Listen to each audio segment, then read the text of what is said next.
श्रीहरये नमः श्रीहरये नमः श्रीहरये नमः। सर्वत्र गोविन्दनाम संकीर्तनं गोविन्द गोविन्द। हर हर नमः पार्वती पतये हर हर महादेव। सद्गुरु स्वामिनः जय। आंजनेय स्वामिनः जय।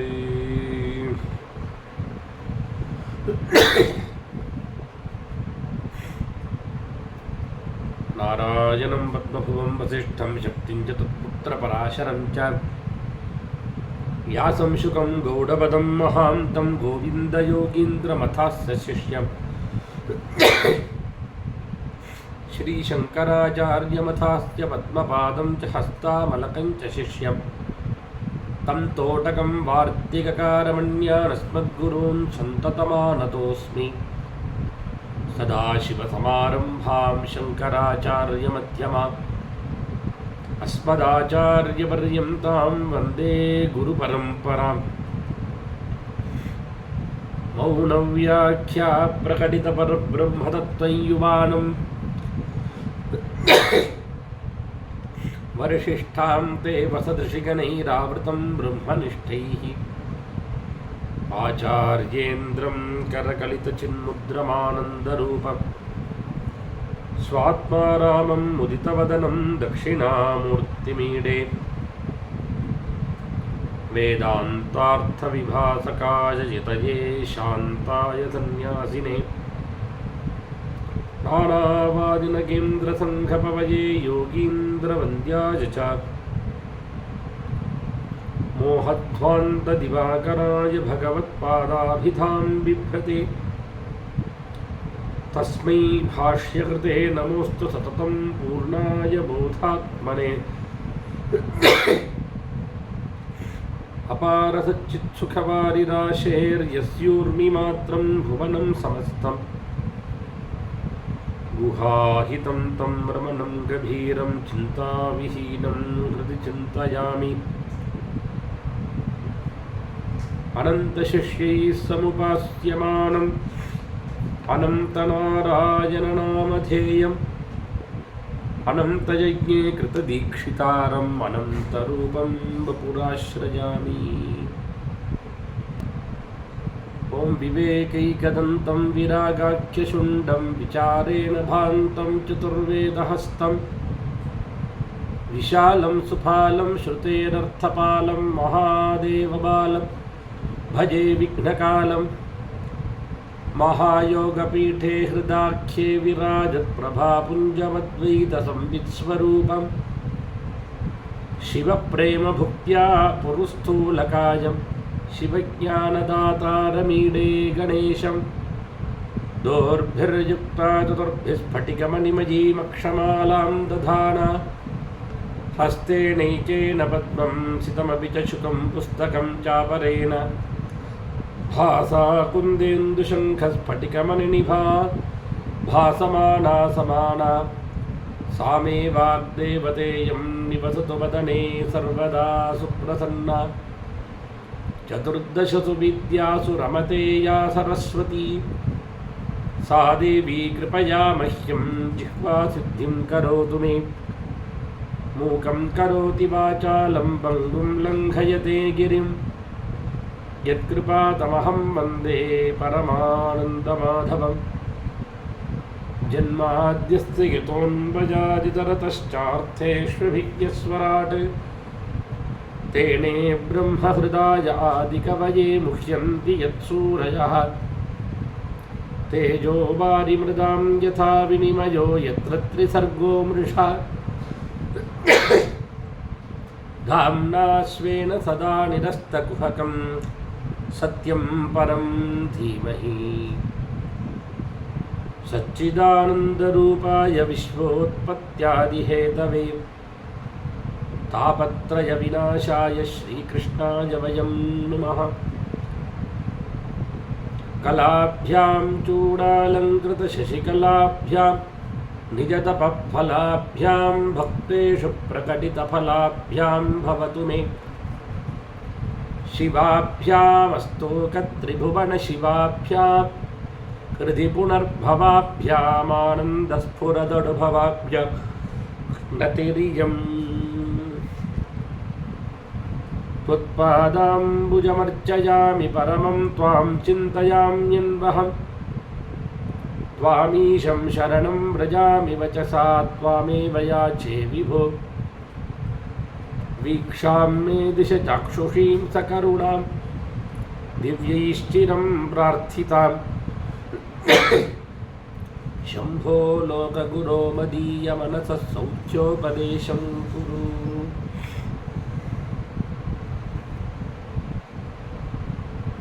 சர்வேஸ்வரனான பகவானுடைய பரமானுகிர விசேஷத்தினால சுக்ல பஞ்சமி பிரவச்சனம் பார்த்துட்டு வரோம். போன சுக்ல பஞ்சமி சமயத்தில் கணேச பஞ்சரத்னம் பார்த்தோம். இந்த சுக்ல பஞ்சமியில்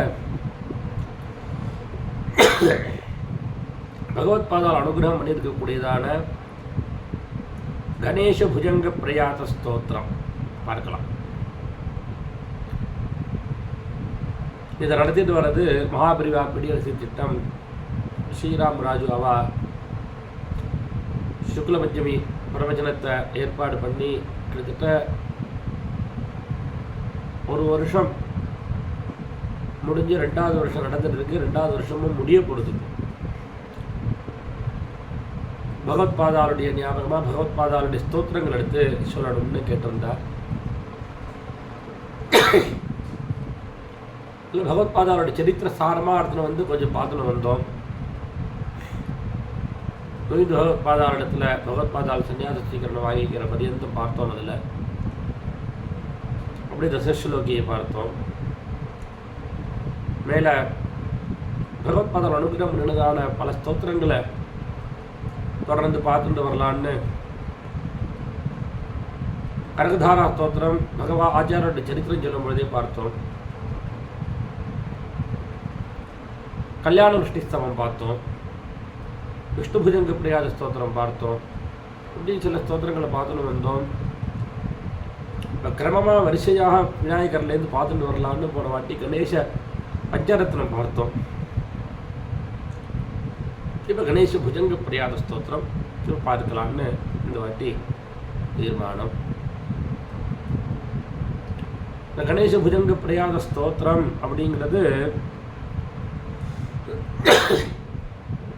9 ஸ்லோகம் அடங்கினது. இது புஜங்க பிரியாத விருத்தத்தில் அமைஞ்சிருக்கு. புஜங்க விருத்தம்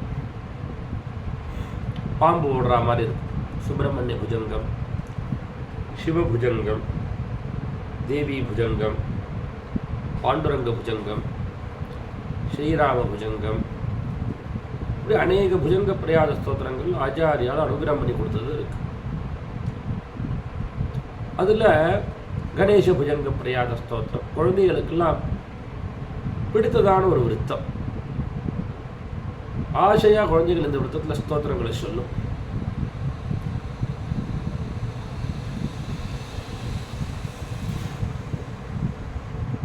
அதுக்கும் மேலே இந்த புஜங்க பிரியாத ஸ்தோத்திரத்தில் மகாகணபதியை ஆச்சாரியால் நர்த்தனம் பண்ணக்கூடியதான மூர்த்தியாகவே வர்ணிக்கிறார்.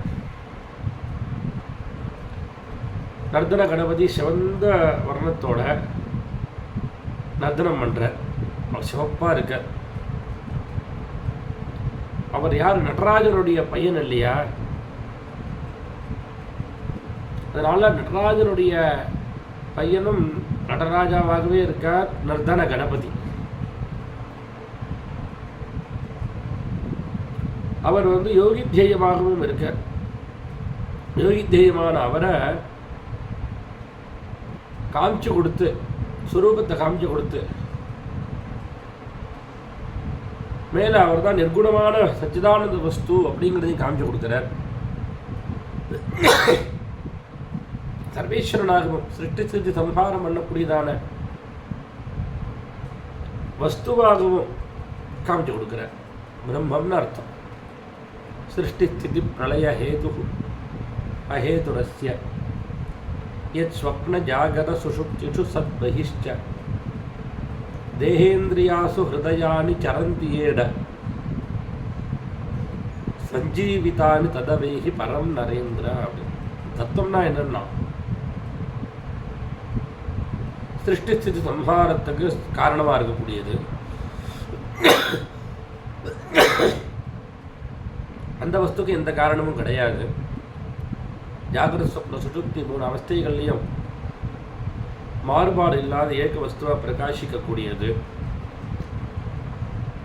எந்த தத்துவம் உள்ளுக்குள்ளே இருக்கிறதுனால இந்திரியங்கள் வேலை பண்ணுறதோ, பிராணம் உள்ளுக்குள்ளேயும் வெளியிலையும் போயிட்டு வர்றதோ, அத்தகையான அந்த பரம்பொருளுக்கே நாராயணன்னு பேர், கணபதின்னு பேர், விஷ்ணு சிவன்னு பேர், அம்பிகைன்னு பேர், இப்படி பல பேர்கள். அப்படி இருக்கக்கூடியதான தத்துவம் அதை இந்த ஸ்தோத்திரத்தில் கணபதி தத்துவமாக வர்ணிச்சென்று வர.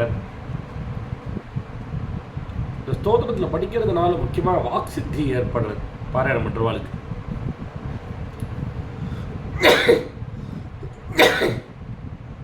இது ஆச்சாரியால் கடைசி ஸ்லோகத்தில் பல ஸ்ருதியாக எடுத்து சொல்கிறார்.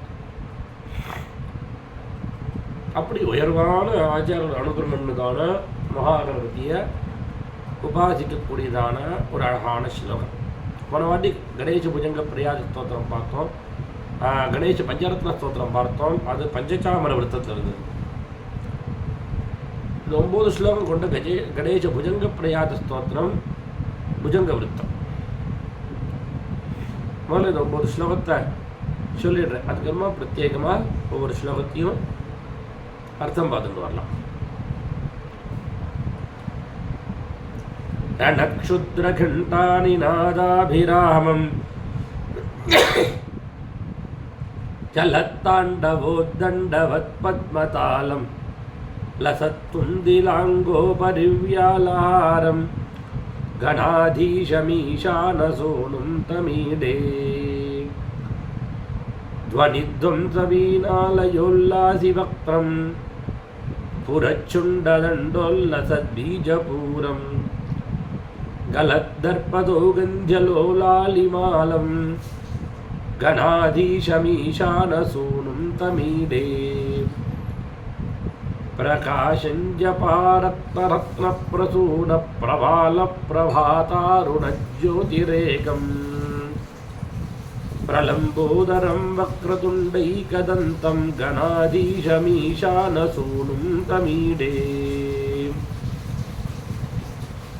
विचित्रस्फुरद्रत्नमाला किरीटं किरीटोल्लसच्चन्द्ररेखा विभूषम् विभूषैकभूषं भवध्वंसहेतुं गणाधीशमीशानसूनुं तमीडे उदञ्चद्भुजावल्लरी दृश्यमूलोच्चलद्भ्रूलता विभ्रमभ्राजदक्षम् मरुत्सुन्दरी चामरैः सेव्यमानं गणाधीशमीशानसूनुं तमीडे पुरन्निष्ठुरालोलपिङ्गाक्षितारं कृपाकोमलोदारलीलावतारम् कलाबिन्दुगं गीयते योगिवर्यैर्गणाधीशमीशानसूनुं तमीडे यमेकाक्षरं निर्मलं निर्विकल्पं गुणातीतमानन्दमाकारशून्यं परं पारमोङ्कारमाम्नाय गर्भं वदन्ति प्रगल्भं पुराणं तमीडे चिदानन्दसान्द्राय शान्ताय तुभ्यं नमो विश्वकर्त्रे च हर्त्रे च तुभ्यं नमोऽनन्तलीलाय कैवल्यभासे नमो विश्वबीजप्रतीदेशसूनो इमं सुस्तवं प्रातरुत्थाय भक्त्या पठेद्यस्तु मर्त्यो लभे सर्वकामान् गणेशप्रसादेन सिद्ध्यन्ति वाचो गणेशे विभो दुर्लभिं किं प्रसन्ने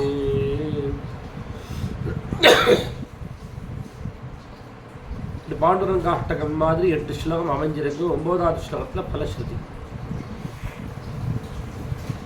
அந்த பாண்டுரங்காஷ்டகங்கிறதும் புஜங்க பிரயாத விருத்தம் தான். அந்த மாதிரி கணேச புஜங்க பிரயாத ஸ்தோத்திரமும் அஷ்டகமாக இருக்கு. அதில் முதல் ஸ்லோகத்தில் ஆச்சாரியர் சொல்ற அப்படி மகாகணபதி மணி அடிச்சுண்டு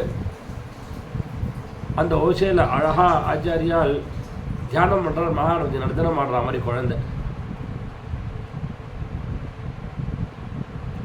நம்ம ஆரம்பிக்கக்கூடியதான காரியங்கள் விக்னமில்லாத நடக்கணும்னா அதுக்கு மகாகணபதியை தான் உபாசிச்சாகணும். இந்த மகாகணபதி உபாசிச்சோமையானால் 2 சதுர்க்கா போட்டாச்சுன்னா போகிறோம், காரியம் நிர்விக்னமாக முடிஞ்சிடும். நம்மளுடைய விருப்பங்கள்லாம் நிறைவேறி போயிடும். அப்படி எல்லாத்தையும் விக்ன கர்த்தா விக்ன ஹர்த்தா எல்லாமே இந்த மகாகணபதி தான். சர்வேஸ்வரனான பரமேஸ்வரனுடைய குமாரன் வேற. அதனால ஆனந்தத்துல தாண்டவம் ஆடிட்டு இருக்கார் மகாகணபதி. சாதாரணமா தாண்டவம் நர்த்தனம் ஆடணும்னா பக்கவாத்தியங்கள்லாம் வேணுமே. பக்கவாத்தியங்கள்லாம் இருந்தால் தான் தாண்டவத்துக்கு நர்த்தனத்துக்கு ஒரு அழகு இல்லையா? அதனால அவருக்கு பக்கவாத்தியமா யார் இருக்கா அப்படின்னா என்னென்ன இருக்குன்னா, அவருடைய அலங்கார வஸ்துக்களாக இருக்கக்கூடிய சின்ன சின்ன மணிகள் கருணாகரில் கட்டியிருக்கு. அதெல்லாம் அழகான ஓசையை கொடுக்கறது. மேலே அவர் கையில் இருக்கக்கூடியதான நர்த்தன கணபதி கையில் பார்த்தோம்னா தாமரை இருக்கு. இந்த தண்டோடு இருக்கக்கூடிய தாமரை இருக்கு. இங்கேயும் அங்கேயும் போக அது தாளம் போடுறாங்க. அதே மாதிரி நர்த்தனம் பண்ண போனான்னு அபிநயம் பண்ணுறது போகிறவன் தன்னை அலங்காரம் பண்ணிப்பான் இல்லையா? தன்னை அலங்காரம் பண்ணிட்டு அந்த மேடையில் காட்சி கொடுப்பார். எல்லாருக்கு முன்னாடியும் வந்து நிற்பான். அந்த மாதிரி ஈசானு சோனுவாக இருக்கக்கூடியதான பரமேஸ்வரனுடைய மகனாக இருக்கக்கூடியதான அந்த மகாகணபதியும் எப்படி இருக்காருன்னா, தன்னுடைய அந்த விருத்த சரீரத்தை சர்ப்பாகாரத்தினால சர்ப்ப ஆபரணங்கள்னால அலங்கரிச்சுட்டு இருக்கார். அப்படி சரீரம் பிரகாசிக்கிறது. மேல அழகான சப்தங்கள், ஆபரணங்கள்லாம் சப்தம் ஒலிச்சு காலில் குலுசும் தண்டையும் சிறு சிறு சப்திக்க, கையில் கூடிய கங்கணங்கள் சப்திக்க, கழுத்தில் கூடிய மணிகள்லாம் சப்திக்க, இப்படி பகவான் நர்த்தனம் ஆடுறார். மேலே அது மகாகணபதிக்கு பொருத்தமாக இருக்கு. எதனால் அவள் அப்பா நர்த்தனம் ஆடக்கூடிய மூர்த்தி தானே. நர்த்தன சுந்தர நடராஜா இல்லையா? ஆத்மாவை புத்திரநாமாசி அப்படி வேதம் சொல்றது. மகன்தான் தந்தையினுடைய குணங்கள் என்னவோ அதுக்கு ஒத்தா மாதிரி இருப்பான்னு சொல்றது. சாதாரணமாக நடன கலைக்கு நடராஜா தான் குரு, பரமேஸ்வரன் தான் குரு. முதல்ல நர்த்தனம் பண்ணுறவா எல்லாரும் நடராஜ மூர்த்தியை வச்சுண்டு அதுக்கு ஒரு பூஜை பண்ணிட்டு தான் நர்த்தனத்தை ஆரம்பிப்பேன்.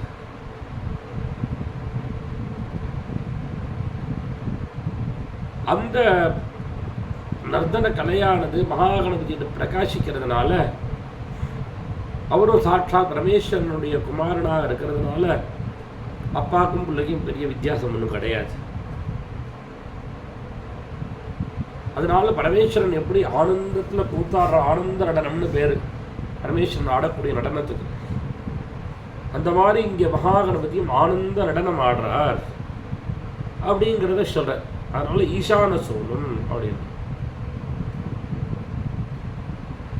இப்படி அந்த ஈசான சூன்யமான அந்த மகாகணபதியை தியானம் பண்ணுறதுனால எல்லா சித்திகளும் கிடைச்சிடணும் அந்த தியானம் பண்ணுறவனுக்கு நர்தன கணபதியை அப்படிங்கிறதுல சந்தேகமே இல்லை. அந்த கணபதியை தான் இங்கே வர்ணிக்கிறாள் ஆச்சாரியால். ரணத்க்ஷுத்ர கண்டா நிநாதாபிராமம். ரணத்னா சப்திக்கக்கூடியதான, க்ஷுத்ர கண்டா சின்ன மணிகள், அந்த சின்ன மணிகளுடைய நிநாதம் இனியதான ஸ்வரங்கள், அதனால அபிராமம் ரொம்பவும் மகிழ்ச்சியை உண்டு பண்ணுகிறவர். அந்த சப்தத்தினால எல்லாருடைய ஹிருதயத்தையும் ஆனந்தத்தில் முழுகடிக்கக்கூடியவர், எல்லாரையும் வசீகரணம் பண்ணக்கூடியவர். அவரை பார்த்தாலே, பிள்ளையாரை பார்த்தாலே எல்லாருக்கும் பார்த்துட்டே இருக்கலாம் போல இருக்கும். யானையை பார்த்தா பார்த்துட்டே இருக்கலாம் போல இருக்கும். யானையினுடைய தலை உடையவன், அதனால குழந்தை தெய்வம்னு பேர். அந்த பிள்ளையாரை பார்க்க பார்க்க பார்த்துட்டே இருக்கலாம் போல இருக்கும். குழந்தையிலேருந்து ஆரம்பித்து கழவி பரியந்தம் எல்லாரும் அந்த பிள்ளையாரை உபாசிச்சுட்டு இருக்காங்க இல்லையா? அப்பேற்பட்டதான அந்த கணபதி சல தாண்டவோ தண்டவத் பத்மதாலம். சலத் அப்படின்னா அசைகின்ற, தாண்டவம் தாண்டவம் நடனம், உத்தண்டவத் பத்மதாலம். அந்த நடன சமயத்தில் உத்தண்டம்னா உயர்த்திய தண்டத்துடன் கூடின அந்த தாமரை தண்டோடு தாமரையை வச்சுருக்க, அந்த தண்டோடு கூடின அந்த தாமரையை தண்டவத் பத்மதால், அந்த தாமரைகளுடைய தாளத்தை அப்படியே போட்டு தாமரையினால் தாளம் போடுறாராம் மகாகணபதி. சல தாண்டவோ உத்தண்டவத் பத்மதாலம். மேல லசத் துந்திலாங்கோ பரிவியாலஹாரம். லசத் அப்படின்னா பிரகாசிக்கக்கூடியதான, துந்தில அங்க, துந்திலாங்கம்னா பெரிய, துந்திலம்னா பெரிய வயறு தொப்ப. மேல பருத்த அங்கம்னா, துந்திலம்னாலே பருத்ததுன்னு அர்த்தம், குண்டா இருக்கக்கூடியதுன்னு அர்த்தம். அங்கம்னா சரீரம், குண்டா இருக்கக்கூடியதான தன் சரீரத்துக்கு மேல பரிவியாலஹாரம், அப்படி அது மேல படிஞ்சு இருக்கக்கூடியதான பாம்புகளை மாலையா உடையவர். அந்த மகாகணபதி உடம்புல பெரிய பாம்புகள்லாம் ஆபரணமாக இருக்கு. நாக யஜ்யோபவீதனேன மகான்னு பேர். அந்த பாம்பையை யஜ்யோபவீத ஆபரணமாக போட்டுருக்கார். பாம்பையை கட்டித்தூத்திர ஆபரணமாக வச்சுருக்கார். பாம்பையை கழுத்தில் ஆபரணமாக போட்டுருக்கார் மகாகணபதி. இப்படி சர்ப்பஹாரா பூஷிதனாக இருக்கக்கூடியதான அந்த மகாகணபதி ஈசான சூனு. இந்த பரமேஸ்வரன் எப்படி இருப்பார்? சல துரகஹாரம். அவரும் உடம்புல பாம்புகள்லாம் நெளிஞ்சு ஆபரணமாக இருக்கும் பரமேஸ்வரனுடைய சரீரத்திலையும். அந்த மாதிரி மகாகணபதியினுடைய சரீரத்திலையும் நாகாபரணங்கள் பிரகாசிக்கிறது. அப்பேற்பட்டதான ஈசான சூனுவா இருக்கக்கூடிய பரமேஸ்வரனுடைய திருக்குமாரனான கணாதீசானம் ஈடே. கணங்களுக்கெல்லாம் தலைவன், கூட்டங்களுக்கெல்லாம் தலைவன். எந்த கூட்டம்னால் தேவ கூட்டம், அசுர கூட்டம், மனுஷ கூட்டம், ரிஷி கூட்டம், எல்லா கூட்டத்துக்குமே தலைவன் இந்த மகாகணபதி. அதனால் கணேசன்னு பேர். கணங்களுக்கெல்லாம் ஈசன். கணாதீசம், கணங்களுக்கெல்லாம் அதிபதியாக இருக்கக்கூடியவன். அப்பேற்பட்டதான் அந்த மகாகணபதியை ஈடே ஸ்துதி பண்ணுறேன் அப்படின்னு முதல் ஸ்லோகம். ரணக்ஷுத்ர கண்டா நிநாதாபிராமம் சலத்தாண்டவோத்தண்டவத் பத்மதாலம் லசத்துந்திலாங்கோ பரிவியாலஹாரம் கணாதீசமீசான சூனும் தமிடே. இப்படி முதல் ஸ்லோகத்தில் ஆச்சாரியால் நமஸ்காரம் பண்ணி, ரெண்டாவது ஸ்லோகத்தில் ஆச்சாரியால் சொல்கிறால், அந்த மகாகணபதி நடனமாடும் பொழுது ரொம்ப அழகான கானம் பண்ணுறாராம். அந்த கானத்தினுடைய மதுர துவனியினால வீணையினுடைய நாதம் கூட தோக்கடிக்கப்பட்டதாக ஆயிடுறது அப்படின்னால் மகாகணபதியுடைய வாக்கிலிருந்து வரக்கூடிய நாதம். அப்போ அவருடைய பாடும்போது அவருடைய முகத்தில் ஆனந்தம் தெரியறது. அந்த ஆனந்தம் பார்க்கிறவாளுடைய ஹிருதயத்தை கவரக்கூடியதாக இருக்கு. மேலும் அவர் தன்னுடைய கையில் அழகான மாதுளம்பழத்தை வச்சுட்டு இருக்கார். பீஜாபூரம்னு பேர். பீஜாபுரம்னா கொய்யா பழத்துக்கும் பீஜாபுரம்னு சொல்லுவோம், மாதுளம் பழத்துக்கும் பீஜாபுரம்னு பேர். நிறைய பீஜங்கள்னால் நிறைக்கப்பட்டதான பழம். அந்த மாதுளம் பழத்தை கையில் வச்சுட்டு இருக்கார். மேலே அந்த அவர் பாடுறார். அந்த ஆடலும் பாடலும் அவருக்கு அளவுக்கு மீறினதான மதத்தை உண்டு பண்ணுறதாம். அதனால அவருடைய மஸ்தகத்திலிருந்து மதஜலம் அப்படியே பெருக்கெடுத்து ஓடி வருது. அந்த மதஜலம் அங்கேருந்து கிளம்பும்பொழுது அவருடைய நல்ல சுகந்தத்தை வீசுறதாம் அந்த மதஜலமானது. அந்த மதஜலத்தினுடைய சுகந்தத்தினால வண்டுகள்லாம் மற்ற புஷ்பங்களை தேடி ஓடுறதை நிறுத்திட்டு மகாகணபதியினுடைய முகத்தையே சுற்றி வட்டமிட்டு வர்றது. இப்படி அவருடைய முகத்தையே சுற்றி திரியக்கூடியதான அந்த வண்டுகளுடைய வரிசை இருக்கே, அது எப்படி இருக்குன்னாக்கா அவருக்கு போடக்கூடிய மாலை மாதிரி, பூ மாலை மாதிரி பிரகாசிக்கிறது. அப்பேற்பட்டதான அந்த கணபதியை கரிமுகத்தோனை யான் போற்றுகின்றேன். அப்பேற்பட்டதான அந்த மகாகணபதியை நான் போற்றுகிறேன் அப்படிங்கிறாள் ஆச்சாரியால். ரெண்டாவது ஸ்லோகம். துவனி துவம்ச வீணாலயோல்லாசி வக்திரம். துவனி அப்படின்னா தன்னுடைய இனிய ஒளியால் துவம்ச வீணாலயோல்லாசி வக்திரம். துவம்சன்னா மறைந்த, வீணாலய வீணையினுடைய லயத்தினால உல்லாசி வக்திரம் அப்படி பிரகாசிக்கக்கூடியதான வக்திரம் முகத்தை உடையவர். மேல புரச்சுண்ட தண்டோல் லதத் பீஜபூரம். சூரத்னா பிரகாசிக்கக்கூடியதான அசைகின்ற மேல அப்படி அப்படியே போயிட்டு வருது. சுண்டோ தண்ட அண்ணா சுண்ட தண்ட உல்லசத். சுண்ட தண்டம்னா துதிக்கை. அசைகின்ற துதிக்கையில் உள்ள அழகான பிரகாசிக்கக்கூடியதான பீஜாபுரம் மாதுளம் பழத்தை வச்சிருக்கார் துதிக்கையில் மகாகணபதி. கலத் தர்ப்ப சௌகந்திய லோலாலி மாலம். கலத் தர்ப்ப அப்படின்னா அப்படி ஒழுகக்கூடியதான, பெருக்கெடுத்து ஒழுகக்கூடியதான தர்ப்ப சௌகந்திய அந்த மதஜலத்தினுடைய சௌகந்தியம், அந்த வாசனையினால லோலாலி மாலம் சஞ்சலமான அந்த வண்டருடைய வரிசைகள் உடையவர். அப்பேற்பட்டதான அந்த மகாகணபதி கணாதீசம் ஈசான சோனும் ஈடே தமிழே. அத்தகையான அந்த மகாகணபதிய ஈஷபுத்திரனை நான் ஈடே ஸ்துதி பண்றேன், போற்றுகிறேன் அப்படிங்கிறேன். இதான் ரெண்டாவது ஸ்லோகம். ध्वनिध्वंस वीणालयोल्लासि वक्त्रं स्फुरच्चुण्डदण्डोल्लसद्बीजपूरं गलद्दर्पदौगन्ध्यलोलालिमालं गणाधीशमीशानसोनुं तमीडे. இப்படி சொல்லி மூணாவது ஸ்லோகத்தில் இந்த மகாகணபதியை சொல்ற. அந்த கணபதியினுடைய அந்த தோற்றம், அந்த அவருடைய தோற்றம் எப்படி இருக்குன்னா ரொம்ப தேஜஸோட பிரகாசிக்கிறது. அது எப்படி இருக்குன்னா செம்பருத்தி பூ, சிவந்த ரத்னம். ஆரம்பத்திலேயே சொன்னேன் நர்தன கணபதி சக்கச்சவையர்னு இருக்காருன்னு. அதான் சொல்றார் செம்பருத்தி பூ, இந்த சிவப்பான ரத்னங்கள், துளிர் புஷ்பம் இதெல்லாம் சிவப்பா இருக்கும். அருணர் காலையில் அருணோதயம் எப்படி இருக்கு, சிவப்பா இருக்கும் இல்லையா? இவைகளை மாதிரி சிவந்திருக்கான் அந்த மகாகணபதியினுடைய தோற்றமானது, அவருடைய சரீரம் காந்தி. இதெல்லாம் ஒரு உதாரணம் சொன்னாலே தவிர இதை உபமானமாக சொல்லிட முடியலையா? அப்படி உபமானம் சொல்ல முடியாததான ஒரு சிவந்த அழகு, அத்விதீயமானதா இருக்கு, இரண்டற்றதானதான வஸ்து. மேல அவருடைய வயர் பெருசா இருக்கு.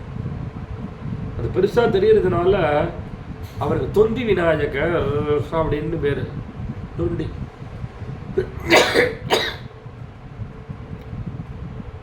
தொண்டி வளாகம் அப்படின்னு திருநெல்வேலியில் ஒரு அக்ரஹாரம். காஞ்சி மடம் சேர்ந்தவாள்லாம் அங்கே இருப்பாள். காஞ்சி சங்கர மடம் கூட தொண்டி வளாகத்தில் இருக்குது, கல்லடக்குறிச்சியில். இந்த தொண்டி கணபதி, தொண்டிராஜ கணபதி, அதுக்கு மேலே கூட ஒரு ஸ்லோகம் எழுதியிருந்தேன். அங்கே அந்த புஷ்கரம் நடக்கும்பொழுது அங்கே மகாபாரத 10 நாளைக்கு பண்ணி வச்சேன். அப்போ தொண்டிராஜ கணபதி ஸ்தோத்திரம். ஏதோ சுவாமி ராத்திரி படுத்துட்டு இருக்கும்பொழுது கரண்ட் கிடையாது. அப்போ சுவாமி உள்ளுக்குள்ளேருந்து பிரேரணை பண்ண அப்படி அந்த டுண்டிராஜர் மேலே ஒரு ஸ்லோகம் எழுதி கொடுத்துருந்தேன். ஸ்ரீ டுண்டிராஜம் கணேசம் அப்படின்னு ஆரம்பித்து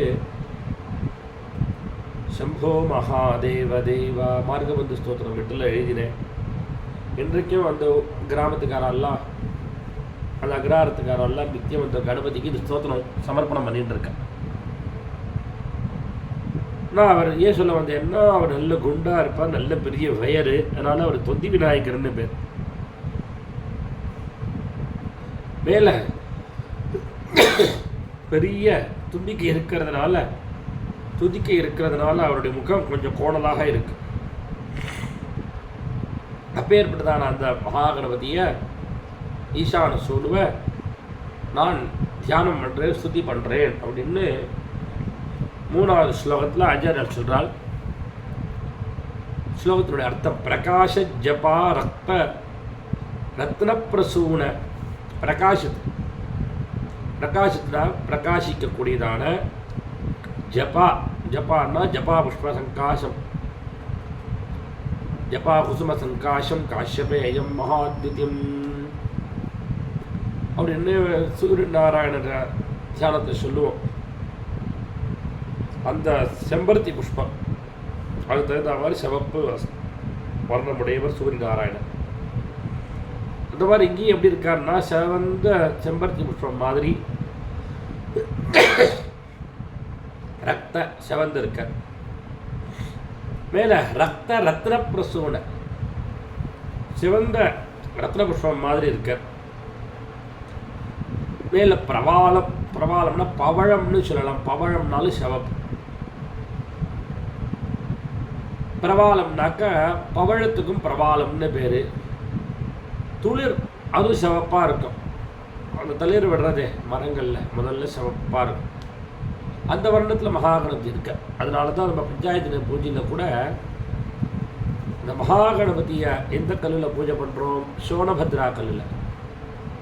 இந்த ஷோரா நதியிலேருந்து வரக்கூடிய கல் சிவந்த கல். அவருடைய நர்மதா புஷ்கரத்துக்கு பேருந்தும் பொழுது நர்மதையில் ஸ்நானம் பண்ணால் அதுலேருந்து வரக்கூடிய கற்கள் பானம். உங்களுக்கு ஏதாவது பானம் கிடைக்குமான்னு அடியிலேருந்து பார்த்தேன் 2-3 தடவை. சிவந்த சோனபத்ரா கல் தான் வந்தது. சோனக்கல் தான் வந்தது. சோனபத்ரம் தான் வந்தது. மகாகணபதி தான் வந்த சிவந்த கல். அதை கூட பத்திரமா வச்சுருக்கேன். இப்படி அந்த சிவந்த பிரபாலம்னா சிவந்த வர்ணத்தில் இருக்கார், இந்த துளிர் மாதிரி. மேலே அவருடைய சிவப்பு எப்படி இருக்குன்னால் பிரபாதாருண. இந்த காலையில் அருணோதயத்தில் எப்படி சிவந்து இருக்குமோ, அருணன் சிவந்து இருப்பாரோ அந்த மாதிரி இருக்கு. அந்த மாதிரி ஜபா ரத்ன பிரசூன பிரபால பிரபாதாருண, அப்படி இவைகளை மாதிரியான ஜோதிகி, அந்த பிரகாசம் ஜோதி உடையவனாக இருக்கார், ஜோதி வடிவமாக இருக்கார், சிவந்த ஜோதி வடிவமாக இருக்கார். ஏகம்னா இரண்டற்றவர், அத்விதீயமான பொருளாக இருக்கார். பிரளம்போதரம் பெரிய வயர் உடையவராக இருக்கார். வக்கரதுண்டம் வளைந்த முகத்தை உடையவராக இருக்கார். ஏகதந்தம் ஒரு தந்தத்தை உடையவராக இருக்கார். அப்பேற்பட்டதான கணாதீசம், கணங்களுக்கு அதீசனானவர் கணபதி. பெருசாக துண்டம் இருக்கிற வக்கர துண்டமாக இருக்கிறதுனாலேயே முகம் சாஞ்சிருக்குன்னு. இப்படி ஏகதந்தனாக இருக்கக்கூடியதான அந்த மகா கணபதி ஈஸ்வரனுடைய குமாரன், அவரை நான் வணங்குகிறேன் அப்படின்னு ஆச்சாரியால் இந்த 3வது ஸ்லோகத்தை சொல்கிறேன். प्रकाशज्जपारक्तरत्नप्रसून प्रभालप्रभातारुणज्योतिरेकम् प्रलम्बोदरं वक्रतुण्डैकदं तं गणाधीशमीशानसूनुं भजेऽहम् गणाधीशमीशानसूनुं तमीडे. இப்படி மூணாவது ஸ்லோகத்தில் வர்ணித்தால், நாலாவது ஸ்லோகத்தில் வர்ணிக்கிறால் அந்த மகாகணபதி எப்பேற்பட்டவர்னால் பரமேஸ்வரனுடைய புத்திரன் திருக்குமாரன். அவர் நிறைய சிறந்த ஆபரணங்களோட காட்சி அளிக்கிறார். அவருடைய தலையில நவரத்னங்கள் பதிச்சதான நவரத்னமான சொர்ண கிரீட்டம் அப்படி அது பிரகாசிக்கிறது. சந்திரகலை கிரீடத்துக்கு மேலிருந்து ரொம்ப பிரகாசத்தை கொடுத்துட்டு இருக்கு. மேல இந்த ஆபரணங்கள்லாம் அந்த மகாகணபதியினுடைய சிரத்தில் பிரகாசிக்கிறதுனால இந்த ஆபரணங்களுக்கு ஒரு பெருமை ஏற்படுறது. இந்த ஆபரணங்களுக்கே ஒரு காந்தியை கொடுக்கக்கூடியதாக இருக்குன்னா, அதனால இவர் எப்படி இருக்காருன்னா பூஷணங்களுக்கெல்லாம் பூஷணமாக இருக்கக்கூடியவராக இருக்கார். அந்த ஆபரணங்களுக்கெல்லாம் ஒரு ஆபரண தன்மையை கொடுக்கக்கூடியவராக இருக்கார் இந்த மகாகணபதி.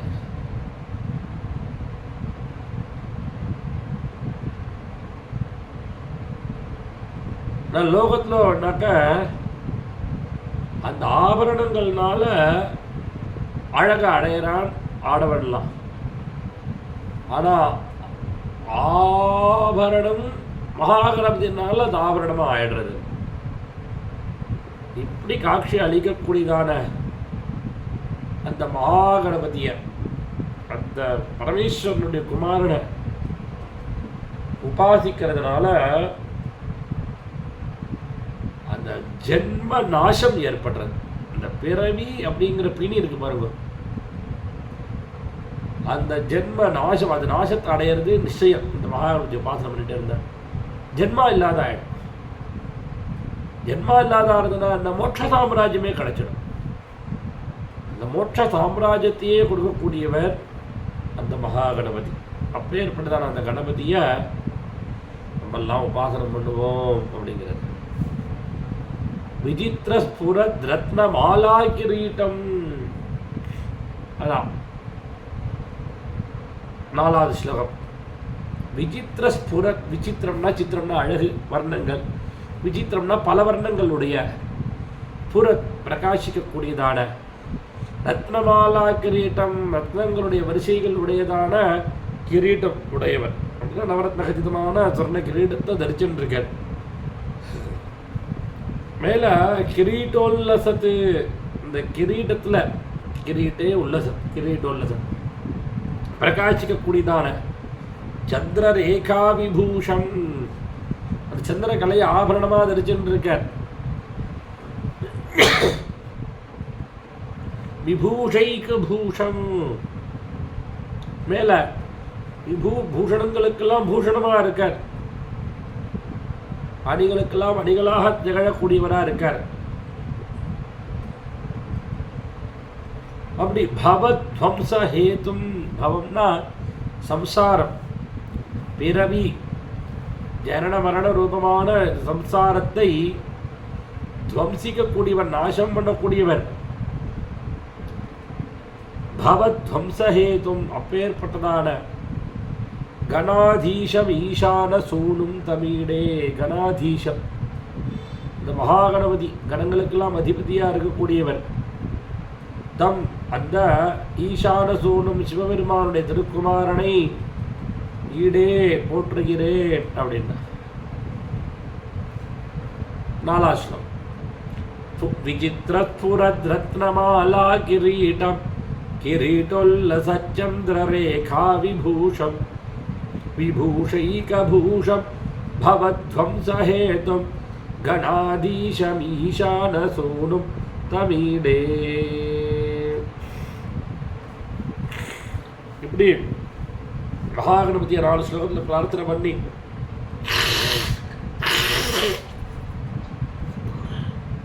5வது ஸ்லோகத்தில் வர்ணிக்கிறார், தாண்டவமூர்த்தியை வர்ணிக்கிறார்.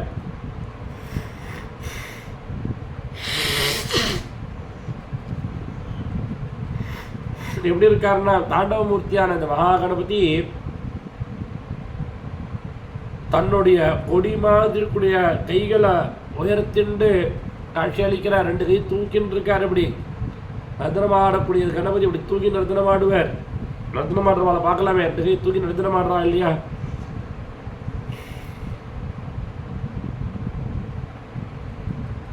அந்த மகாகணபதி தன்னுடைய அழகை தானே நினைத்து கொண்டு, தானே பார்த்து கொண்டு, தன்னுடைய தோற்றத்தை தானே பார்த்துண்டு ஆனந்தப்பட்டு அப்படி கூத்தாடும் பொழுது அவருடைய புருவங்கள்லாம் இப்படி கொடி மாதிரி இப்படி இப்படி சுழறதான்.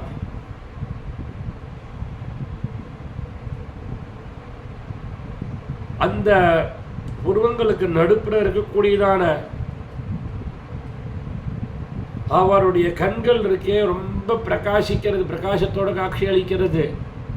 ஆனந்த பார்வை, அப்படி ஆனந்தத்தில் நர்த்தனம் ஆடுறது அவர் கண்களில் தெரிகிறது. அந்த ஆனந்தமானது கண்கள் சோபையோடு பிரகாசிக்கிறது. அப்போ தேவத்ரீகள், சாமரங்கள் ஓட, அப்சர ஸ்திரீகள், கந்தர்வர்கள்லாம் கூட நர்த்தனமாடி புஷ்பாஞ்சலி சமர்ப்பணம் பண்ண, அப்படி தேவகுமாரனுக்கு அவெல்லாம் இந்த மாதிரி பணிவிடைகள் பண்ணுறார்கள். அப்படி சூழ்ந்து தேவதைகள்லாம் கைகரியம் பண்ணக்கூடியதான தன்னுடைய அந்த நர்த்தனத்தினாலேயே தான் ஆனந்தத்தில் மூழ்கி இருக்கக்கூடியதான அப்படி காட்சி அளிக்கக்கூடியதான கணபதியை நான் தியானம் பண்ணுறேன், நான் ஸ்துதி பண்ணுறேன் அப்படிங்கிறார் 5வது ஸ்லோகத்தில். உதஞ்சத் புஜா வல்லரி திருஷ்ய மூல சலத் ப்ரூ லதா விப்ரம பிராஜதக்ஷம். உதஞ்சத் அஞ்சத் உயர கிளம்புகின்ற புஜாவல்லரி, புஜங்களாகிய வல்லரின கொடி, அந்த கொடிகளினுடைய திருஷ்ய அந்த காட்சியினால மூலோச்சலத்து, மூலம்னா வேறு, வேரிலிருந்து அசைகிற ப்ரூலதா விப்ரம, ப்ரூனா புருவங்கள், புருவங்களாகிற விப்ரம கொடிகளுடைய அந்த சுழலில் பிராஜதட்சம் பிரகாசிக்கக்கூடியதான கண்களை உடையவர். அப்படின்னா நான் அப்படி புருவங்கள் அப்படி இப்படி சுழல்னு இருக்க கண்கள் அப்படியே இங்கே எங்கே போயிட்டு வர்றது. அதை பார்க்குறதுக்கே ஆனந்தம் தெரிகிறது, அவர் ஆனந்தத்தில் மூழ்கி இருக்காருங்கிறது. மேலே மருத் சுந்தரி, மருத்னா தேவகணங்கள், தேவகணங்களுடைய ஸ்திரீகள் இருக்காளே, தேவகண ஸ்திரீகள், அவர்களெல்லாம் சாமரை சேவியமான், சாமரங்கள்லாம் போட்டு பணிவிடை பண்ணுறார்கள், சேவிக்கிறார்கள்.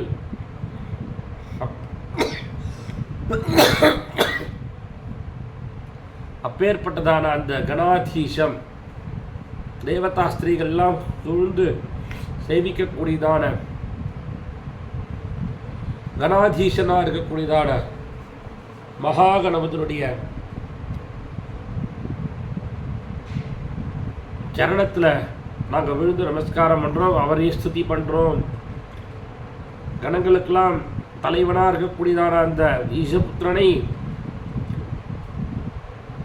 ஈடே நான் போற்றுகின்றேன் அப்படிங்கிறார் ஆச்சாரியால் 5வது ஸ்லோகத்தில். 6வது ஸ்லோகத்தில் ஆச்சாரியால் வர்ணிக்கிறால் அந்த பிரணவத்தில் இருக்கக்கூடியதான பிந்து கலை,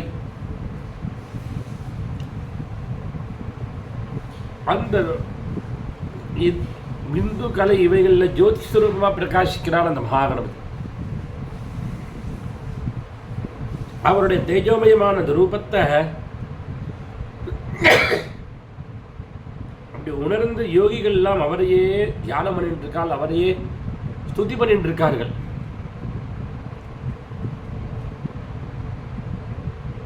அப்படி யோகிகள்னால ரொம்பவும் சிரமப்பட்டு கூடியதான அந்த மகாகணபதி அவர் இருக்காரு. அவர் பலவிதமான லீலாவதாரங்களை எடுத்து பக்தர்களை காப்பாற்றிட்டு வர. அதே மாதிரி அசுரால அழிக்கிறதுக்கு பெரிய பெரிய உக்ரரூபத்தை அப்பப்ப வெளிப்படுத்துறார். அந்த அரக்கர்களை அழிக்கிறது உக்ரரூபத்தோட அவர் காட்சி அளிக்கும் பொழுது எப்படி இருக்காருன்னா, அவருடைய கண்கள் இருக்கே அப்ப கருணை இல்லாதவையாக தெரிகிறது. ஏன்னா அசுரால அழிக்கும் பொழுது கருணை வந்துடுதுனாக்க அழிக்க முடியாதே. அதனால அசுரால அழிக்கும் பொழுது அவருடைய கண்ணில் ரௌத்ரம் தெரியறது, கருணை தெரியல. அப்போ அவருடைய கண்கள் இருக்கு அப்படி செவந்து அப்படி கோபத்தில் துடிக்கிறது. அப்போ அந்த கருவிழிகளும் அப்படி இங்கி சுழல்றது.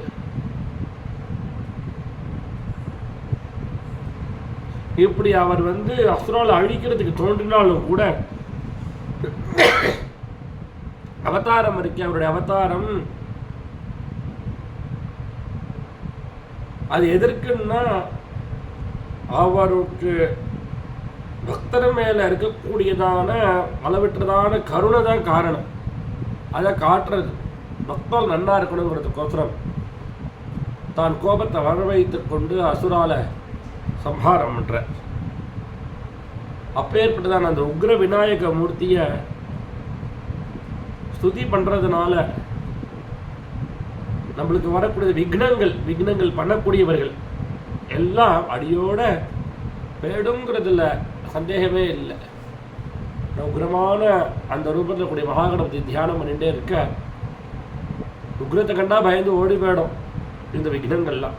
அப்பேற்பட்டதான அந்த மகாகணபதிக்கு என்னுடைய நமஸ்காரம். இதை 6வது ஸ்லோகத்தில் சொல்றார். புரன் நிஷ்டுரோலோல பிங்காட்சி தாரம். புறத்னா துடிக்கின்ற, நிஷ்டுரம்னா क्रूरமாயும், ஆலோல சஞ்சலமாயும் உள்ள, பிங்காட்சி. இந்த பிங்காட்சினாக்க பிங்காட்சான்னு ஆஞ்சநேய சுவாமிக்கு பேர், சிவந்த கண்ணுடைய. அந்த மாதிரி சிவந்த கண்கள்ல பிங்காட்சி தாரம் அந்த கருவிழிகளை உடையவரா இருக்க.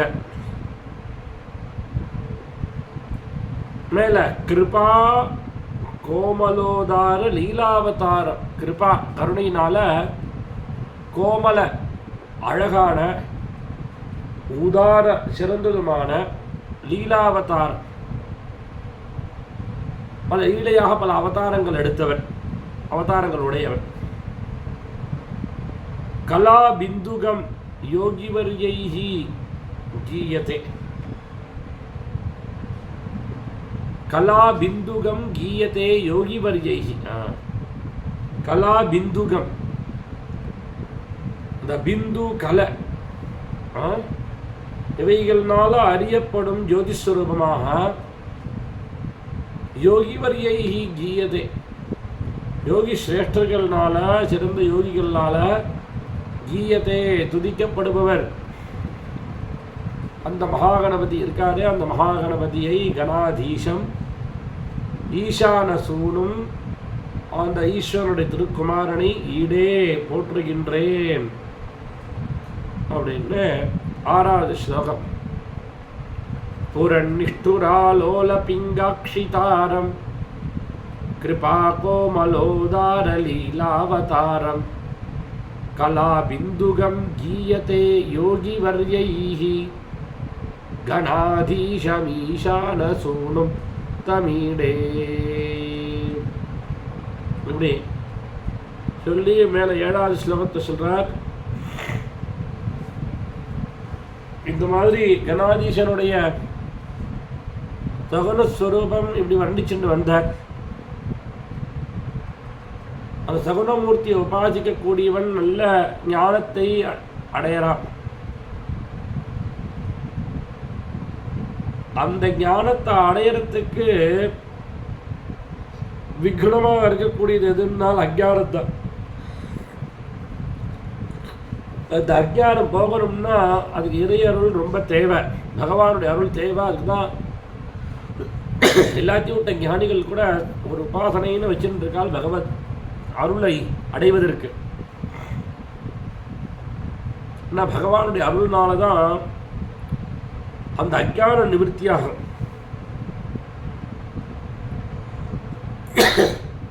அந்த பகவானுடைய அருள்னால அஜ்ஞான நிவர்த்தியாக எடுத்துனா ஞானம் பிரகாசிக்கும். அஜ்ஞானம் விலகியாச்சுன்னா ஞானம் கண்ணுக்கு முன்னாடி தெரியும். இருட்டு விலகிடுச்சுன்னா பிரகாசம் எப்படி இருக்கும் அந்த மாதிரி. அப்போ நம்ம என்ன பண்றோம், அஜ்ஞானம் விலகி ஞான தத்துவம் தெரிஞ்சிருந்தனாக்க ஈஸ்வரனுடைய நிஜஸ்வரூபம் என்ன அப்படிங்கிறத நம்ம உணரணும். அததான் ஏகமேவா த்விதீயம். வேதங்கள் ஏகமேவா த்விதீயம் அப்படிங்கிறது வர்ணிக்கிறது. அந்த பரம்பொருள் இருக்கே அது மாசற்றது, அது மாறுபாடற்றது. மாசற்றது, மாறுபாடற்றது. அது அழுக்கில்லாதது, மாறுபாடு இல்லாதது. அது முக்குணங்களுக்கும் உட்படாதது, குணாதீதமான பொருள். அதே மாதிரி உருவமும் கிடையாது, அரூபமானது, ஆனந்த ஸ்வரூபமானது. வேதங்களுக்கெல்லாம் ஸ்ருதிகளுக்கெல்லாம் இதுதான் மூலபூதமா இருக்கு. ஓம்னு சொல்லக்கூடியதான பிரணவம் இருக்கே, இந்த தத்துவத்தை தான் குறிக்கிறது. அப்பேற்பட்டதான அதை வழிபடுறதுனாலே நம்ம தத்துவ ஞானத்தை பெற்று நிச்சயமாக ஆனந்தத்தை அடையலாம். நிச்சயமா நிர்திசயமான ஆனந்தத்தை அடையலாம்.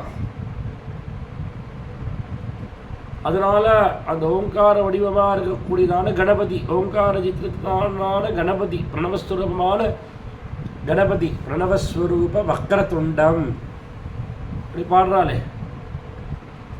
ஹம்சத்வனி ராகத்தில் பாடுவாளே, பிரணவஸ்வரூப வக்ரதுண்டம். அந்த மாதிரி அந்த ஓங்கார வடிவமாக இருக்கக்கூடியதான ஓங்கார கணபதியை நான் போற்றுவோமாக அப்படிங்கிற அதுதான் இந்த 7வது ஸ்லோகம். எம் ஏகாட்சரம், எவரை ஏகாட்சரம், ஏகாட்சரமாகவும் ஒன்றாகவும் அக்ஷரமாகவும், அக்ஷரம்னா அழிவற்றது, க்ஷரம்னா அழிவு உடையது, ஏகம்னாக ஒன்று, நித்தியம் அப்படின்லாம் அர்த்தம். ஏகமாகவும் அக்ஷரமாகவும் அழிவற்றதாகவும் நிர்மலமாகவும் மாசற்றதாகவும் நிர்விகல்பமாகவும், நிர்விகல்பம்னா எந்த விகல்பமும் இல்லாதது, சந்தேகமும் இல்லாதது, குணாதீதம், குணாதீதம்னா தத்துவம் ரஜத் தமஸ் என்ற முக்குணங்களுக்கும் அப்பால்பட்டது, ஆனந்தம் ஆனந்தஸ்வரூபமானது, ஆகார சூன்யம் உருவம் கிடையாது. அதான் சொன்னோமே மாசற்றது மாறுபாடற்றதுன்னு. அது மாசற்றதாகவும் இருக்கு, மாறுபாடு அற்றதாக இருக்கு. ஆகார சூன்யம் உருவமற்றதாக இருக்கு. பரம்பாரம் மற்றொரு கரையாகவும் இருக்கு. ஓங்காரம் ஆம்னாஜகர்ப்பம் பிரணவஸ்வரூபமாக இருக்கு. ஆம்னாஜகர்ப்பம் வேதங்களை தன்னுள் கொண்டதாக இருக்கு, ஆம்னாஜகர்ப்பமாக இருக்கு. பிரகல்பம் நல்ல சாமர்த்தியம் உடையதாக இருக்கு. புராணம் பரமை வாழ்ந்தது. கவிம் புராணம் அப்படிலாம் ரிஷிகள், மகான்கள், யோகிகள், பிரம்மஞானிகள்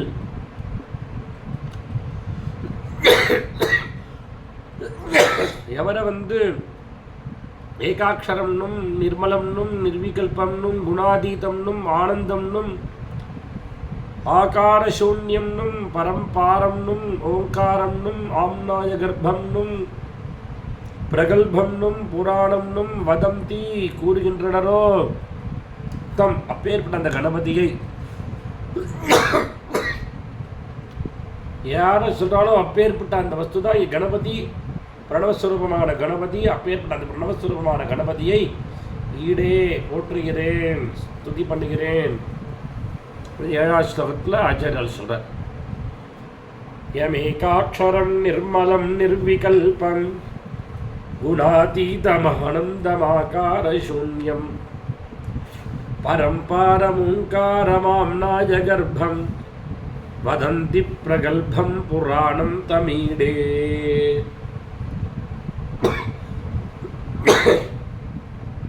இப்படி 7ஆவது ஸ்லோகத்தில் சொல்லி மேலே 8ஆவது ஸ்லோகத்தில் சொல்றார், அந்த பகவானை எப்படி உபாசிக்கணுங்கிற மார்க்கத்தை தெரிஞ்சுண்டு அண்ணா தெரிஞ்சுண்டு பகவானை உபாசிக்கிறது தான் நல்ல உபாசனை. உபாசனைன்னா ஒரு குருவரிடத்தில் போய் தெரிஞ்சுண்டு யதாவத்தா உபாசிக்கணும்.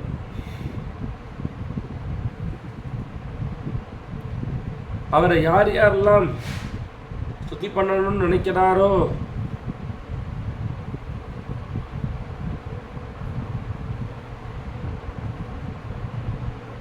ஒவ்வொருத்தனும் அவர்தான் உலகத்தை ஸ்திதி பண்ணக்கூடியவர். ஸ்திதினா காப்பாற்றுறது, சம்ஹாரம் பண்ணக்கூடியவர் அப்படின்னு தெரிஞ்சுக்கணும். அவர் இல்லாத ஒரு அணு கூட அசையாது அப்படிம்பாலே பெரியவெல்லாம். அவர்தான் ஞானானந்த ஸ்வரூபியா இருக்கார், சாந்தராகவும் மோட்சத்தை தரக்கூடிய குருவாகவும் இருக்கார். அதனால அப்பேற்பட்டவருக்கு நாம் வந்தனம் பண்றதுங்கிறது ரொம்ப முக்கியம், அவசியம் இல்லையா? அவருடைய அனுகிரகத்தை நான் எப்பொழுதும் பிரார்த்தனை பண்ணிட்டே இருக்கணும். நம்மளுடைய அஞ்ஞானம் விலகணுமேயானால், நம்மளுக்கு சாந்தி ஏற்பட வேண்டுமேயானால், மோட்சம் கிட்ட வேண்டுமேயானால் அவரையே எப்பொழுதும் உபாசிக்கணும். அதுதான் இங்க ஆச்சாரியர் எடுத்து காமிக்கிறார். அந்த மகாகணபதியின் இடத்துல பேச சொல்லி கொடுக்கிறார். சிதானந்திர சாந்திராய, ஞானானந்த வடிவமாக, சித்தனா ஞானம், ஆனந்தம்னா ஆனந்தம், சாந்திரம்னா அப்படி கணீவிச்சுதானா அதே வடிவமா இருக்கார். சாந்தாய அமைதி நிறைந்ததானவரா இருக்கார். அப்பேற்பட்டதான துப்பியம் உங்களுக்கு நமஹா என்னுடைய நமஸ்காரம். விஸ்வகர்த்தேச்சா ஹர்த்தேச்சா துப்பியம் நமஹா. உலகத்தை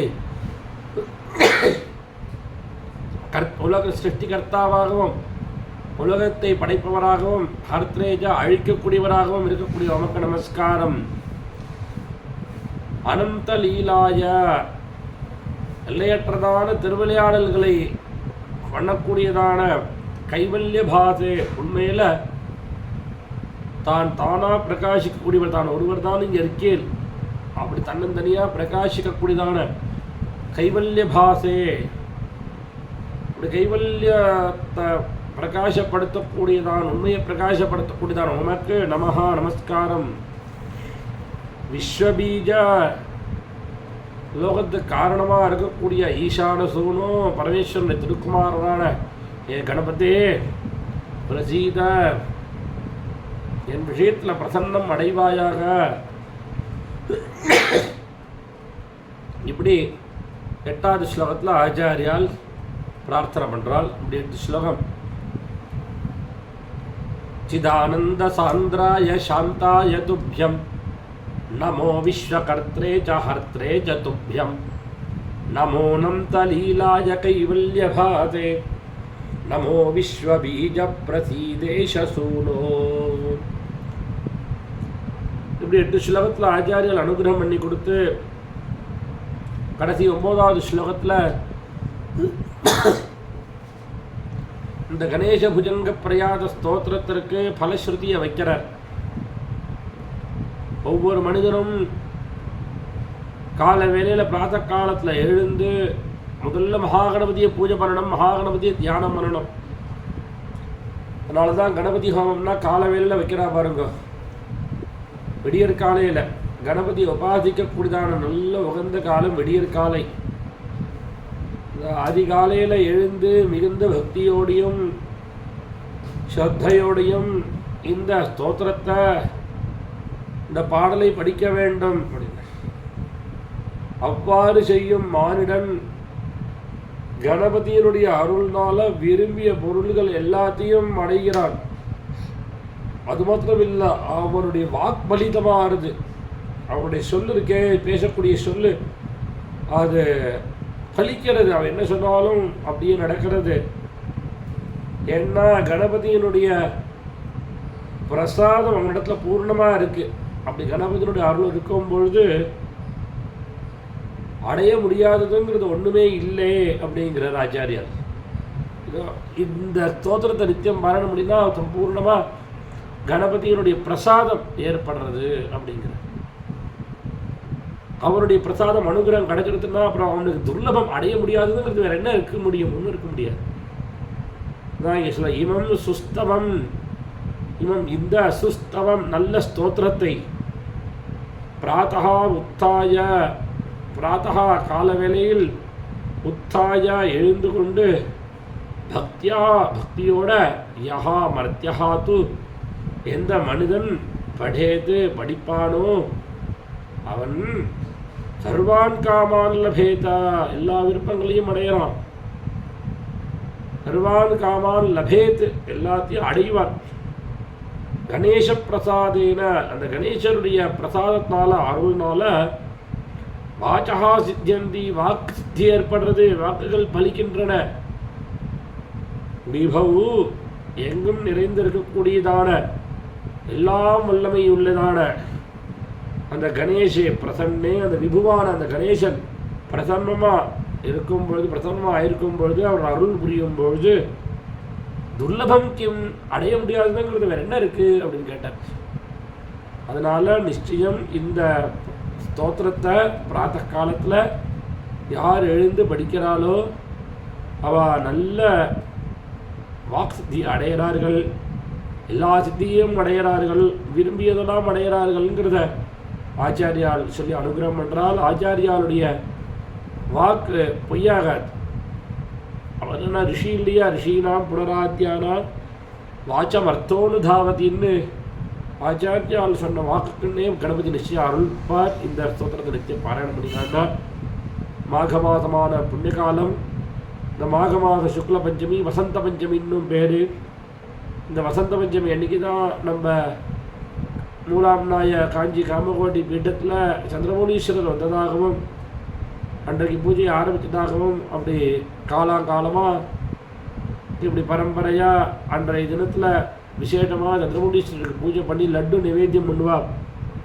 இன்றைய தினமாக இருக்கக்கூடியதான வசந்த பஞ்சமி அன்றைக்கு அந்த உயர்வான வசந்த பஞ்சமி மேலே ஷாமலா நவராத்திரி நடந்துட்டுருக்கு. மாதங்கி நவராத்திரின்னு பேர். வாக்சித்தியை கொடுக்கக்கூடிய அம்பிகை, அந்த வாக்சித்தியை கொடுக்கக்கூடியதான அம்பிகையினுடைய நவராத்திரி மத்தியில் வாக்சித்தி பிரதமான இந்த ஸ்தோத்திரம் மகாகணபதி ஸ்தோத்திரம். நான் முதல்ல மகாகணபதியை ஸ்துதி பண்ணினாதான் அப்புறம் அம்பாளிடத்தில் போக முடியும், அம்பாளுடைய உபாசனைக்கு. அதனால் அந்த மகாகணபதி ஸ்துதி பண்ணுறதுக்கு உகந்ததான டைம் கால வேலை. அது மாக மாதத்தில் கால வேலையில் சூரியோதயத்துக்கு முன்னாடி எழுந்து ஸ்நானம் பண்ணிவிடணும். அப்படி ஸ்நானம் பண்ணினா கங்கையில் திரிவேணி சங்கமத்தில் ஸ்நானம் பண்ணின பலன். ஆனால் ஜலங்கள்லாம் கத்துறதா மாக மாதத்தில் சூரியோதய சமயத்தில் ஜலங்கள்லாம் கத்துறதான். ஜலத்தில் யார் விழுறாலோ அவளுடைய பிரம்மஹத்தி துராபானம் எல்லா பாபத்தையும் போக்கடிச்சு போடுறேன்னு. அப்பேற்பட்டதான உயர்வான புண்ணிய காலங்களை விட்டு கொடுக்கலாமா? மாக மாதம் கிடைக்குமா? ஸ்நானம் பண்ணி எல்லாரும் புண்ணியத்தை அடையணும். கால வேலையில் சீக்கிரம் எழுந்துட்டு மகாகணபதி சோதரத்தினால பாராயணம் பண்ணி அவருடைய பூர்ணமான அருளுக்கு பாத்திரமாகணும்னு பிரார்த்தனை பண்ணிக்கிறேன். 9வது ஸ்லோகம்.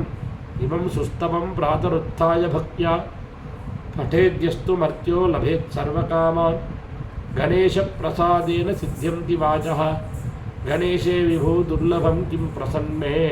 இப்படி இந்த மகா கணேச புஜங்க பிரயாத ஸ்தோத்திரம் யதா சக்தி நம்ம அர்த்தத்தை பார்த்தோம். மேலே அடுத்த சுக்ல பஞ்சமி பிரவச்சனத்தில் சுப்பிரமணிய புஜங்க பிரயாத ஸ்தோத்திரத்தில் ஆரம்பித்து பார்க்கலாம். அதுக்கு ஆச்சாரியால் அனுகிரகம் பண்ணட்டும், ஆச்சாரியாருடைய கிருபை பூர்ணமாக இருக்கட்டும்னு பிரார்த்தனை பண்ணிக்கிறேன்.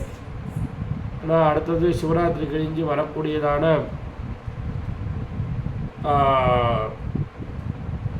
பஞ்சமி. அதனால் சுப்பிரமணிய புஜங்க பிரயாத ஸ்தோத்திரத்தை அடுத்த அது கொஞ்சம் 33 ஸ்லோகம் உடையது. அதை தொடர்ந்து 10 ஸ்லோகமாக பார்த்துட்டு வரலாம். சரியா? ஹர ஹர நம பார்வதி பதயே ஹர ஹர மகாதேவ. சத்குரு சுவாமினஹ ஜெய், ஆஞ்சநேய ஸ்வாமினஹ ஜெய். விதிதா கில சாஸ்திர சுதா ஜலதே महितोपनिषत् कथितार्थनिधे हृदये कलये विमलं चरणं भवशङ्करदेशिकमे शरणं. करुणामरुणालय मां भवसागरदुःखविदूढहृतं रचयाखिलदर्शनतत्त्वविदं भवशङ्करदेशिकमे शरणं. भवता जनता सुहिता भविता निजबोधविचारणचारुमते कलयेश्वर जीवविवेकविदं भवशङ्करदेशिकमे शरणं. भवयेव भवानिधि मे नितरां समजायत चेतसि कौतुकिता मम वारय मोहमहाजलधिं भवशङ्करदेशिकमे शरणं. सुकृते धिकृते बहुधा भवतो भविता समदर्शनलालसदा अतिदीनमिमं परिपालय मां भवशङ्करदेशिकमे शरणं. जगतीमवितुं कलिताकृतयो विचरन्ति महामहसश्चलतः अहिमांशुरिवात्र विभासि गुरो भवशङ्करदेशिकमे शरणं. गुरुपुङ्गवपुङ्गवकेतनते समतामयतां नहि कोऽपि सुधीः शरणागतवत्सलतत्त्वनिधे भवशङ्करदेशिकमे शरणं. विदितानमया विशदैककला न च किञ्चन काञ्चनमस्ति गुरो द्रुतमेव विधेहि कृपां सहजं भवशङ्करदेशिकमे शरणं. भवशङ्करदेशिकमे शरणं. भवशङ्करदेशिकमे शरणं. श्रुतिस्मृतिपुराणानामालयं करुणालयं नमामि भगवत्पादशङ्करं लोकशङ्करं. शङ्करं शङ्कराचार्यं केशवं बादरायणं सूत्रभाष्यकृतो वन्दे भगवन्तो पुनः पुनः. सद्गुरुस्वामिनः जय, आञ्जनेयस्वामिनः जय. श्री गुरु शरणं, श्री गुरु शरणं.